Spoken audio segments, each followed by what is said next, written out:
Chapter 14 and a half. We interrupt this chapter to bring you this important message. Hello, this is Chim Chim Diaper Brains. This is Ingrid Ashley reporting for Eyewitness News. We have a late-breaking story about a tragic incident that is now occurring in the Pacific Northwest. Police have just closed down the Little Wise Guy Novelty Company in Walla Walla, Washington. Apparently, this company has been selling very dangerous hypno rings. We now take you live via satellite to our reporter, Booger Stinker Squirt, Larry Zero, with the latest developments. Thanks, Chim Chim, said Larry. Reports have poured in from all across the country concerning children who have used the 3D hypno ring on their friends and family with disastrous results. But the most shocking revelation is the effect that the rings seem to have on women. Apparently, whenever the ring is used to hypnotize a woman, a mental blunder occurs, causing the woman to do the opposite of what she is being hypnotized to do. Doctors don't know why the ring causes women to have an opposite reaction, but they are very concerned. If you or someone you love has purchased a 3D hypno ring, throw it away at once. And whatever you do, please don't use it on a woman. Chapter 14 3/4. We now return to our regularly scheduled chapter, already in progress. And when we snap our fingers, George continued, you will change our grades back to normal. Yeah, said Herald, and you won't do anything crazy like turn into Wedgie Woman. And you won't try to destroy Captain Underpants, said George, or take over the world either. Right, said Herald, you'll just change our grades and that's it. Snap. George and Herald looked nervously at each other. Well, said George, I think that covers everything. Yep, said Herald, we shouldn't have any more problems from Miss Ribble. So the boys snapped their fingers. Snap! Chapter 15, Bad Hair Night. That night, Herald and George camped out in George's treehouse. I have to drive your mother to work early tomorrow morning, said George's dad, so you boys are responsible for getting yourselves to school on time. Okay, Pop, said George, we'll be right there, bright and early. Mr. Beard, said Herald. It had been a tough day for George and Herald, and now it was time to relax. George rolled out the sleeping bags while Herald unpacked a box of chocolate donuts, 4 cans of orange cream soda, and a big bowl of barbecue potato chips. Believe it or not, there was even a cool Japanese monster movie playing on TV. You know, said George, life doesn't get any better than this. Yep, said Herald, but do you think the hypno ring actually worked on Miss Ribble? She looked a little weird when she came out of her trance. She was probably just sleepy, said George. Teachers have very stressful jobs, you know. I wonder why, said Herald. After the movie, George and Herald brushed the crumbs out of their sleeping bags and got ready for bed. Let's sleep in our school clothes tonight, said George. That way we won't have to wake up early to get dressed. Good idea, said Herald. So George turned out the light, and soon the 2 boys were drifting off to sleep. After a few minutes, Herald sat up quickly and looked around. Hey, he whispered, what's that noise? I didn't hear anything, said George. They listened closely. Shh, said Herald. There it is again. George heard it this time. He reached over and opened the treehouse door a crack. All they could hear was the sound of crickets tripping in the night. George opened the door wider and the boys peeked down. Ah! Roared an evil-looking woman dressed in tight purple vinyl and a mangy-looking fake fur boa. George and Herald screamed in horror. The snarling woman climbed from the ladder into the treehouse. George and Herald recognized her immediately in the moonlight. Miss Ribble, George gasped. What a lovely, outfit you have on. Who's Miss Ribble? The angry lady growled. My name is Wedgie Woman. George and Herald looked at each other and swallowed hard. I understand that you boys have information about Captain Underpants, said Wedgie Woman. What makes you say that? Asked Herald. I've read your comic books, said the evil villain. You boys know his strengths, his weaknesses, and I'll bet you even know his secret identity. No way, said George. Captain Underpants isn't real. He's just a cartoon. We'll see about that, Wedgie Woman scoffed. Wedgie Woman reached down and grasped George and Herald's arms. What do we do now? Cried Herald. We can take her, said George. It's not like she has superpowers or anything. Chapter 16. Who's afraid of the big bad Beehive? The struggle that followed may someday be remembered as the single most unlucky thing that ever happened in the history of the world. First, George pulled his arm out of Wedgie Woman's grasp. Then Herald squirmed away, too. When Wedgie Woman lunged after them, George crouched down into a ball behind Wedgie Woman's feet. All it took was a simple nudge from Herald to send the ferocious female toppling over backward. right into the wall. Clunk! The bookshelf above Wedgie Woman's head shook violently, causing a strange-looking juice carton to topple over. Suddenly, a stream of glowing green juice poured out of the carton, directly into the tightly woven beehive of hair atop Wedgie Woman's head. "No!" yelled Herald as he grabbed the juice carton. "This is the juice we got from that spaceship back in our third book." "You mean the one with the annoyingly long title?" asked George. "Yeah," said Herald. "This was extra strength superpower juice, and a whole bunch of it got in her hair." "Don't worry," said George. "None of it got in her mouth. What's the worst thing that could happen? Her hairstyle would have superpowers?" "Well," said Herald, "I guess you're right. That is pretty stupid, even for one of our stories." "It's pretty funny, though," said George. Suddenly, the two coiled arms of twisting hair shot out of Wedgie Woman's head and grabbed George and Herald by the back of their underwear, yanking them high into the air. "You know," said George, "this isn't as funny as I thought it would be." Chapter 17, All Tied Up. Wedgie Woman brought George and Herald back to her house and tied the boys tightly into 2 chairs. "Tell me the secret identity of Captain Underpants," screamed Wedgie Woman. "No way," said George. Said Wedgie Woman. "You want to do us the hard way? No problem." Wedgie Woman's hair began uncoiling itself. Several twisted locks of hair stretched out into the living room and started taking apart the television, the computer, and a Thigh Master. Other tangled coils reached into the kitchen and began dismantling the dishwasher, the toaster oven, and a Ronco food dehydrator. "What are you doing?" asked Herald. "If you want to make robots," said Wedgie Woman, "you gotta break a few small appliances."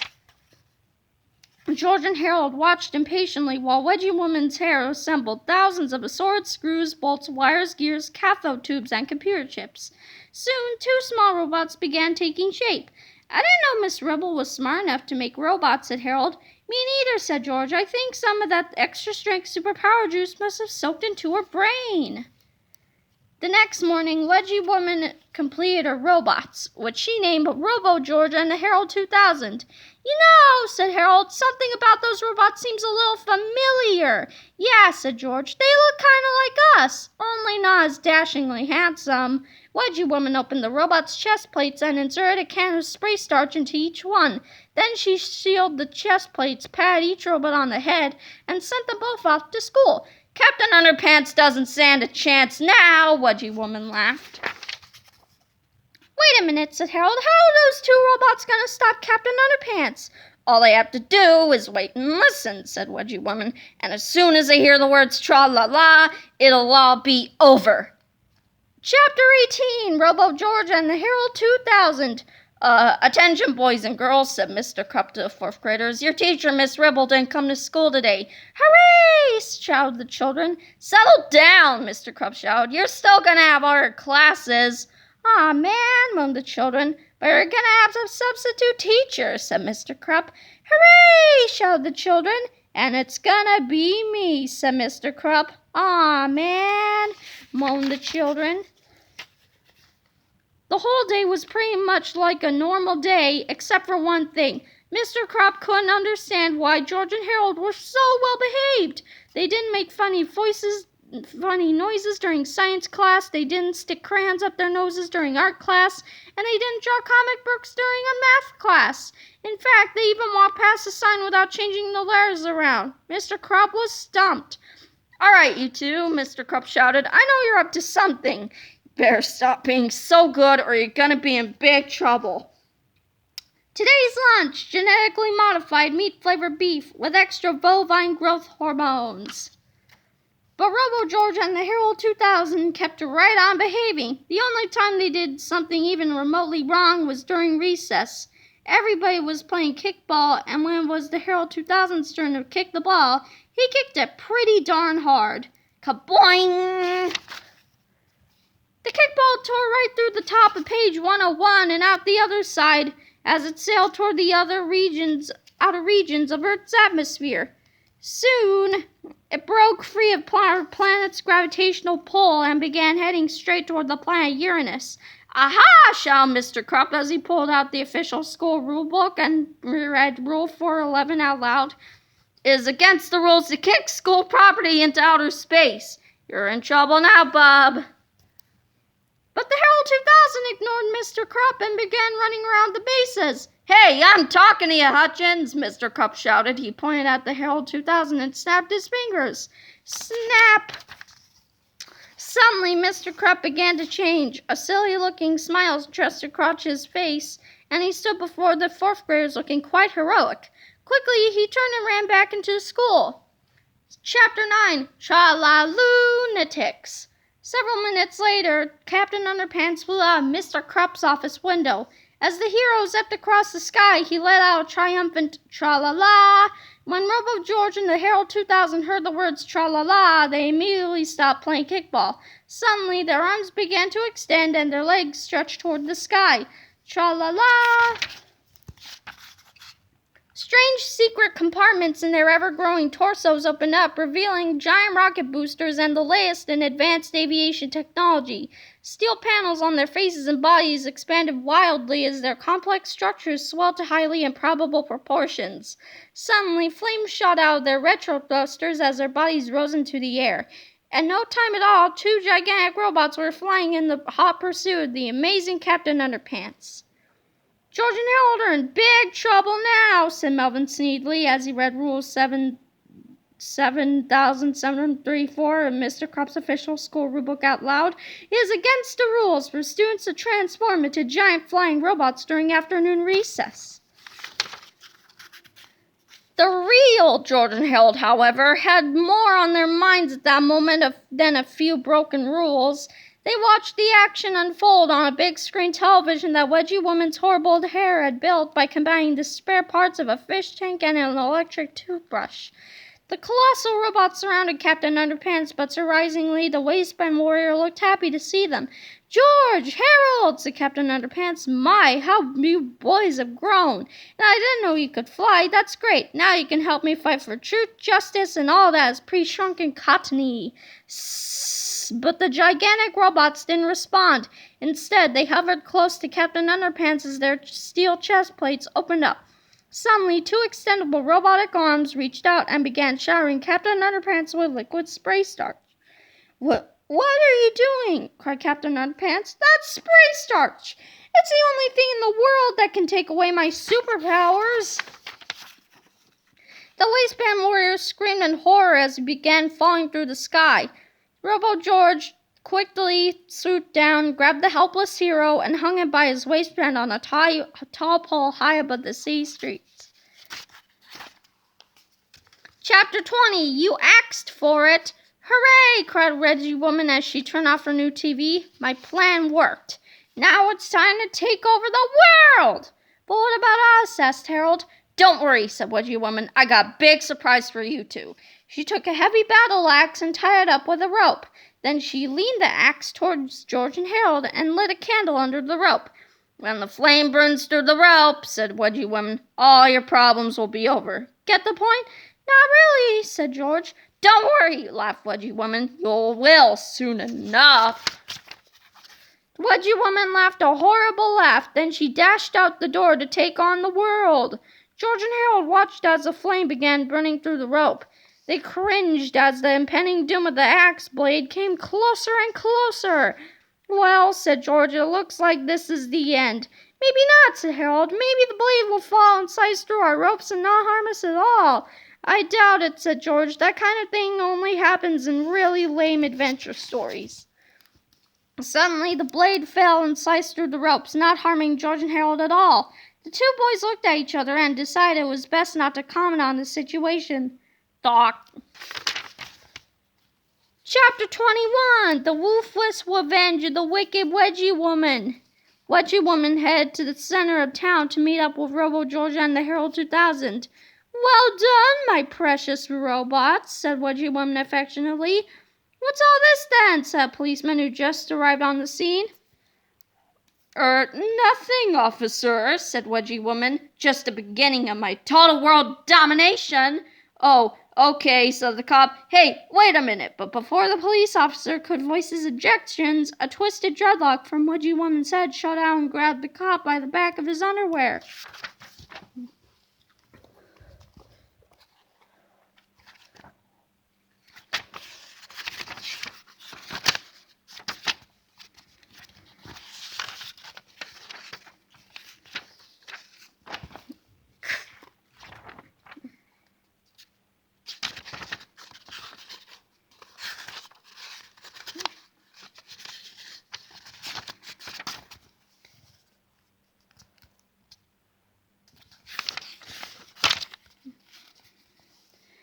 The colossal Herald 2000 lifted the officer and hung him from a stop sign. "Owie, wowie!" cried the cop. Soon more police officers headed to the scene, but they all met with the same terrible fate as the first policeman. Before long, every cop in the city was hanging from a street sign. "Call the National Guard!" screamed the chief of police. "Call the Army! Call the Marines! Call a hairstylist!" Soon the armed forces arrived with a whole fleet of tanks and helicopters, but everybody was too afraid to shoot. Wedgie Woman was just too quick. The giant robot stomped around the city as Wedgie Woman barked out her commands. "Everybody on Earth must obey me!" cried the wicked Wedgie Woman. "If anybody refuses, they'll get the wedgie. If anybody tries to stop me, it's wedgie time. Bow down to me or welcome to Wedgieville." Soon George and Harold arrived at the scene. They hid in some bushes and watched the terror unfold. "We gotta rescue Captain Underpants," whispered George. "He's the only one who can save the world." "But how?" whispered Harold. "He's got no superpowers left." "Sure he does," said George. "Starch doesn't really take away superpowers. He just thinks he does. We gotta change his mind." "I sure hope we can," said Harold. Chapter 22! They can't. George and Harold ran to the pole where the heartbroken hero was hanging. "Hey, Captain Underpants," cried Harold. "You gotta come down from there and save the city." "Can't," whined the waistbound warrior. "You need fabric softener." "No, you don't need fabric softener," said George sternly. "That was just a dumb joke in one of our comics." "But you don't understand," said Captain Underpants. "Starch is the enemy of underwear. Only fabric softener can save me." "Rats!" said Harold in frustration. "Hey, George, are there any stores around here?" "Yeah," said George. "A new one just opened down on Oak Street." "Then let's go buy some fabric softener," said Harold.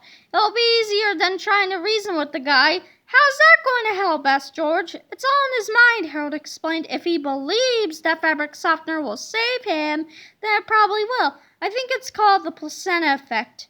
So George and Harold ran to Oak Street. "What's the name of that store?" asked Harold. "I can't remember," said George. "I think it's called everything except, "Aw, man," said George. "We're doomed," cried Harold. "Listen," said George. "We gotta make another comic book." "Now?" asked Harold. Slap, slap.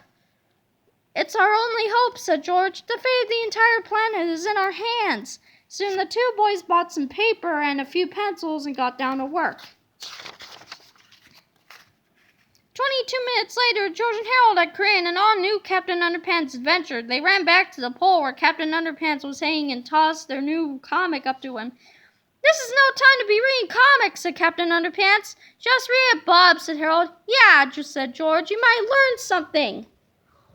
Chapter 23, The Origin of Captain Underpants. The True Untold Story by George Beard and Harold Hutchins. The Origin of Captain Underpants, The True Untold Story by G. Beard and H. Hutchins. A far time ago in a galaxy long, long away, there was a planet called Underpanty World. Underpanty World was a peaceful planet where everybody wore only underwear. "Ha ha, I can see your underwear. I can see yours too. Ha ha ha. Hey, what are you doing under there?" "Underwear." "Ha ha, you said underwear. Ha ha." Everybody liked wearing underwear so much that they never got into fights and they didn't have no wars either. It was cool. But one day all that happiness ended abruptly. Bad guys. Starship Enterprise. The Wedgie warlords had arrived. "Hey boss, let's spray that planet with starch." "Okay, I hate those guys." The good people of Underpanty World got us scared, so they ran to their leader, Big Daddy Longjohns. "Help us, Big Daddy Longjohns." "Okay. Don't worry, I have a magic amulet that'll protect us from the starch." "Yippee!" But he accidentally dropped the magic amulet. Oopsies. It fell into the mouth of his newborn son, little baby Underpants. Gulp. "Oh no, he swallowed it. We are doomed." Just then the Wedgie warlords sprayed starch on Underpanty World. Big Daddy Longjohns and his lovely wife, Princess Pantyhose, know that their planet was a goner, so they decided to save their baby. Burp. So they stretch his underwear real far. Stretch. Then they let go and shot him into space. Zing. Whee! Be good. Don't pick your nose. Little baby Underpants sailed through space as his own planet crumbled behind him. Oh, man. Boom. Soon little baby Underpants spelled Earth. Welcome to Earth, bonk. A little baby got adopted by some old guys. My, he's so cute. Let's adopt him. Okay. They named it Captain after their favorite cereal. Hi, Captain. Hi. But as the years went by, Captain became very sad. For some strange reason, he never ever seemed to fit in. Why do I feel so different? Then one night, he had a weird dream. He saw his old planet and his other parents. Hi, son. How's it going? Son, you aren't like other people. You are a superhero guy. Also, you have a magical amulet inside you. It'll protect you from the evils of starch. All you have to do is say these words. I summon the power of Underpanty World, and you will overcome the powers of starch. Okay, so Captain woke up and became a cool superhero guy. And he never had to be scared of starch no more, even if Wedgie Woman's robots sprayed him with it. Because all he had to do was say, I summon the power of Underpanty World, and he would be free. Well, what are you waiting for? Just say the words. Chapter 24, The Placenta Effect. Wow, said Captain Underpants. I didn't realize that I had the power within me all along to overcome the evils of starch. Just say the words, shouted George and Herald. Okay, said Captain Underpants, but I think it's a great metaphor for just say the words, yelled George and Herald. All right, said Captain Underpants, but all I'm saying is that just say the words, screamed George and Herald. You know, said Captain Underpants, you kids have no feel for dramatic tension. Then he cleared his throat and spoke in a powerful voice. I summon the power of Underpanty World. Suddenly, Captain Underpants rose triumphantly into the air. He was free at last. When the gigantic robots saw that Captain Underpants had escaped, the Herald 2000 launched its rocket arms at our hero. Captain Underpants grabbed the giant robo arms and swung them around toward his foes. This might come in handy, said the waistband warrior. Chapter 25, the incredibly graphic violence chapter in Flipperama. Warning, the following chapter contains scenes that are so violent and naughty you aren't allowed to view them. We're not kidding. Do not read the following chapter. Don't even look at it. Just skip ahead to page 156 and don't ask any questions. P.S. Don't breathe on it either. Roughing up the Robo George. Horribly hurting the Herald 2000. Let's put our heads together.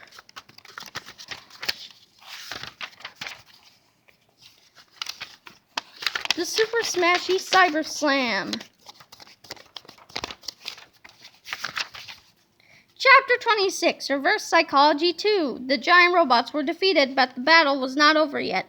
Herald ran back to their treehouse to grab the 3D Hypno Ring, while George ran back to everything except fabric softener for some more supplies. Soon George returned to the center of town carrying a big cardboard box filled with spray cans. What are you doing with that? Asked Herald, who had just arrived with the 3D Hypno Ring. I'm taking this extra strength spray starch somewhere where Reggie Woman won't be able to find it, George shouted rather loudly. Extra strength spray starch, cried the wicked Wedgie Woman. That's just what I need. Her whining hair lashed out at George, stopping him dead in his tracks. The 9 twisting braids each grabbed a can from the box and began spraying them at Captain Underpants. A huge cloud of mist filled the air, covering everything in sight and making these 2 pages incredibly easy to draw. When the cloud finally lifted, all of Wedgie Woman's hair was gone. In fact, all of everybody's hair was gone. See, George explained, there was no spray starch in this box. The box was just a cleverly disguised carton of hair remover. I used reverse psychology on her. Ah! Screamed Herald as he clutched his bald head. My mom's gonna lay hard-boiled eggs when she sees me. Relax, said George. Our hair will grow back. That's easy for you to say, said Herald. Your hair was only half an inch long. Chapter 27, Reverse Psychology. Well, Wedgie Woman, said Captain Underpants, it's off to jail with you. Wait a second, said Herald. We'll take care of Wedgie Woman. You go back on to the school, put some clothes on, then wash your face. Yeah, bub, said George. Use plenty of water. We got work to do. Okay, said Captain Underpants. So Captain Underpants did as he was told, and in no time at all he was back to his crappy old self. It was now time to transform Wedgie Woman back to her old self too, with some slight modifications. Okay, said Herald, remember when we hypnotized Miss Ribble and she did the opposite of everything we want her to do? Yeah, said George. Well, if we want to set things right, Harold continued, we gotta hypnotize her into doing the opposite of what we want. I'm way ahead of you, said George. So the two boys once again hypnotized their teacher, only this time they used reverse psychology on her. From now on, said George, you will always be known as Wedgie Woman. You will keep all your superpowers too, said Harold. You will not go back to teaching 4th grade, said George. You will remember everything that happened in the last 2 weeks, said Harold. You will not change our grades back to normal, said George. You will not become the nicest teacher in the history of Jerome Harrod's Elementary School, said Harold. Yet you will not bake fresh chocolate chip cookies for our class every day, said George. George, said Harold sternly, stop goofing around. I can't help it, said George. You should never hypnotize anybody when you're hungry. Okay, said Harold. Let's just snap our fingers and pray that this works. Snap! Chapter 28. To make a long story short, it did. Chapter 29. Better living through hypnosis. The next day, Miss Ribble entered her classroom looking a whole lot friendlier than usual. Boys and girls, said Miss Ribble, I have some good news for you. Hooray! Cried the children. It's time for English class, said Miss Ribble. Aw, man, moaned the children. Today, said Miss Ribble, I've asked George and Harold to lead the class. Hooray! Cried the children.